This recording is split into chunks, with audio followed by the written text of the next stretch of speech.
Nazdar lidi, Jarka Broky, já mám dneska linku 15 a tuším, že to bude zase pořádnej fofr a fičák. To znamená, dala jsem si fóra a řekla jsem si, že si na chvilku do téhletý cukrárny sednu. Před šichtou. Co myslíte? Budou mít punčáček? Sledujte denní vlak.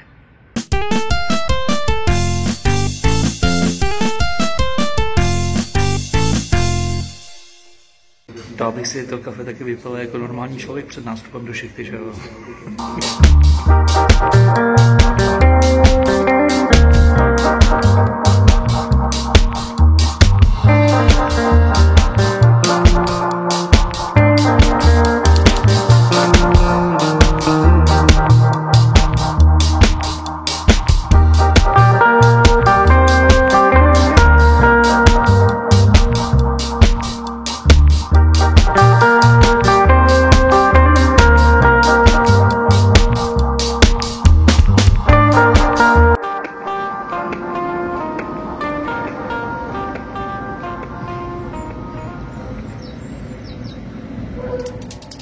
Špicovážení.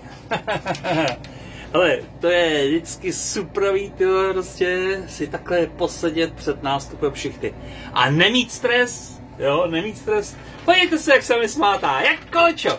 Udělám tady byrokracii, hele, a razím na první kotlářku. Kolik toho dneska mám? Počkej, to hned spočítám. Tady teď budu startovat za chviličku. Jo. Takže kotlářek. Jedna, druhá. Počkej. Třetí. Čtvrtá. A zatažení do depa strašnice, protože mám strašnickou šichtu, bude ve 20:36. 4 kotlářky. Jeden. Konečné za 1 minutu. Nevolnost cestujícího ve voze, to bylo hlášení. Na Malostranský, to se nás týká. Teda respektive jako ve směru na to, na Chodkovy sady, jo. Ale to je jedno, protože stejně tam tudy jedu, ale Bůh ví za kdy. Tak to už ho skřísej. To je dobrý. Přijde záchranka. Neložej. Horší by bylo, kdyby přijeli Havrani. No. Havrani. Pak jezdí už jenom definitivně. Tak jak to vypadá z tramvají, no? A už zase něco volají. Budou opakovat zprávu.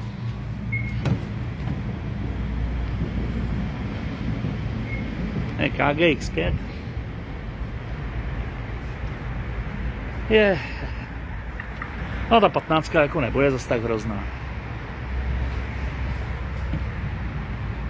Pojďte do tepla, tyjo. Počkejte, já to musím projít vlastně. Ježišmarja. Jarka Broky nakoukne jenom do tramvaje, vůbec jí neprojde a ještě to zdokumentuje. Hned byla nějaká stížnost, to je jako s tím kouřením. No, bych si círušku dneska, člověče. Mám chuť na něco prostě apetitlich, jo. No, a zítra mám volno. Zítra čekám zpožděný vánoční dárek. No jo, ale to bude až zítra. Dosti času. Pojďte do tepla, no, co tady prcasíme, tyjo. Do tepla, šup. No, padat, do tramvaj. Do tepla. Zavřít dveře. Jo. Jo, to určitě, tyjo, škarohlídi, to byste měli radost, no. Lepak. Žádný crashing nebude. Já se radši tady podíváme na jiný crashing, tyjo. Já jsem psala dneska příspěvek na Twitter a zaujal mě tam jeden článek, který psal Kotrmel. Jo, Kotrmel. A já vám dám odkaz do popisku videa a vy si to přečtete v plném znění na mém Facebooku. Jo? klikněte na ten odkaz klidně. Bude v popisku videa, jo, a přečtěte si to a napište tam vyjádření. Pokud teda budete chtít se vyjádřovat k tomu, tak napište vyjádření na ten Facebook, tam do komentářů. Ale nebo vlastně můžete i sem, jako do komentářů, to podle toho, jak budete mít náladu, jo, a možnosti. Jo, no. O co go? Před časem jsme říkali, že jsme, teda respektive ne, jako jsme, já jsem nepodávala trestní oznámení, že? Ale že se na Kotromel podalo trestní oznámení, jo? Kvůli tomu, že prostě navádí malí děti. Jo. A ještě k tomu jako nemocný malí děti, jo. No a teď natočila jako video, kde se ospravedlně a ještě navíc prej volala na policii a ověřovala si, jestli na ní bylo podaný trestní oznámení. No pochopíte normálně, jak tohle to snad ukázat jenom magor. Kotromel tam si volá na policii, prosím vás pěkně, nebyla na mě podaný trestní oznámení, že navádí malý děti, aby brali hormony. A když jsem se této osoby chtěla dotázat, jak to je, tak to dopadlo takhle.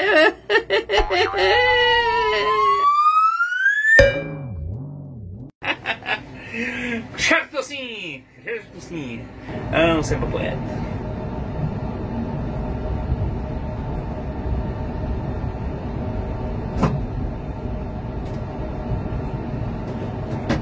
A vidím to tak, že mám ještě 10 minut, dám si tady šlafička. No jo. Dneska je to takový ochrápaný. Nejlepší je se prospat. I takhle přes den. To dělejte. To dělejte. To je totiž jako přínosné. Jo. Ožralej, tyhle. To nemá chlastat, tyhle, když to neumí. Takže jsem musel mít tyhle, jako konečná ona. Slyším, ne, tyhle. No čas, ne. Ty vole. A ještě se tam, on zapadl někam do toho lesa, nahoru, jo, tam jak je ta skála, tak tam vyběh, určitě se tam vyplít, jo. Jež, kolibačka. No hele,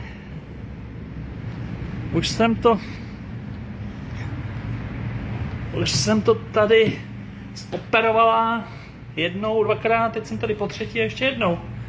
No, nic se neděje. Je to dobrá linka. Nic se neděje, je klid. No, taková linka je nejlepší. Jo. Nahoře je to akorát tak na voxální tyhle otočit. A Cinglestein. No, jinak teda jako ještě to 1,5 kola, no. A zatáhnout potom do strašnic. Z toho mají někteří kolegové hrůzu zatáhovat do strašnic, já ne. Já zmákám všechny vozovny, protože mám fištrona. No? A je právě tím, že jezdím ze všech vozoven, tak to vím úplně skvěle. Počkej, proč jdu zase ven? Jo. Aha.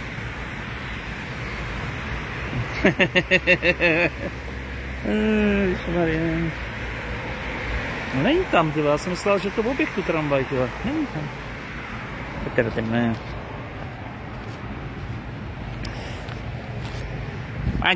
ne. Jo.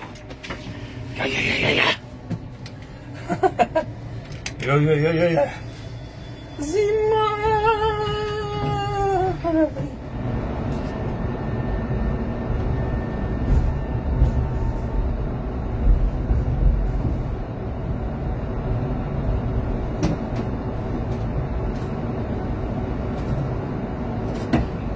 Tamhle na mě v dálce svítí NVK. Volá, Jarko Broky, pojď na sekanou. A já odolávám, protože se žádnou sekanou spát nehodlám. To už vydržím. Někdyž lehce hladuju. No? A když na mě přijde hladůvac, cení, no? Tak víte, čím já si pomůžu? Vy jste to věděli, co jsem si měl kupoval, ne?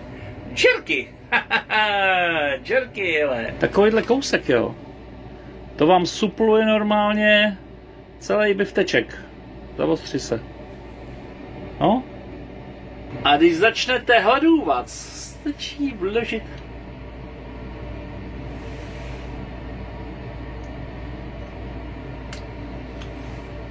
a nechat volně rozplývat. Pak to rozkoušete samozřejmě, jo.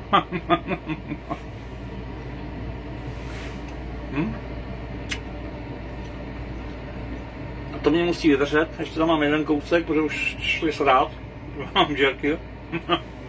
Jsou nějaký tyhle pálivý tyhle ty.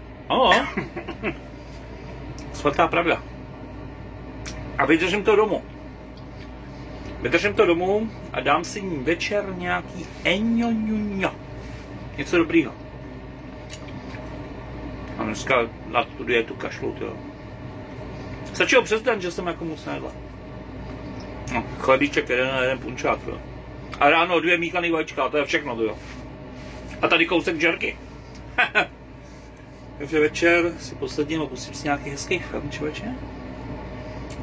Čašu bílého vína. A teď si jdu zase zdřímnout, ať se mi o tom nechá zdát. Jo?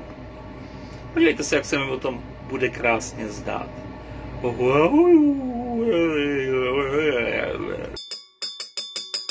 Ale tohle to přeci není sen. Tohle to není sen. To je realita. Křidýlka pálivý z majoné a s beraními rohy. Tlačba pro Jarku Brky jak dělaná. Hezká zpráva. Koukejte. Jestli by vám taky šmakovalo.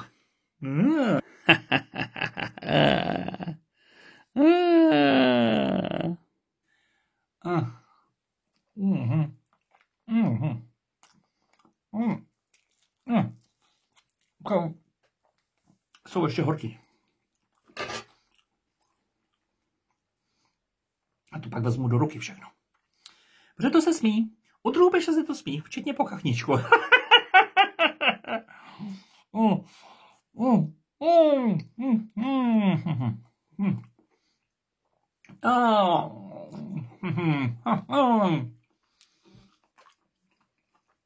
Hele. Jíst se musí všechno. Hlavně to, co vám chutná. Na zdraví, přátelé. Já si užívám večera. Jdu si pustit film. Jo? Abych se taky na něco podívala. Hodit se do klidu. Jo, protože v nervech člověk nesmí jít spát. No to v žádném případě ne. Tady vám dám nějakou závěrečnou obrazovku. Na to se mrkněte vy. A čau, Jarka Brky. Ahoj. Ja.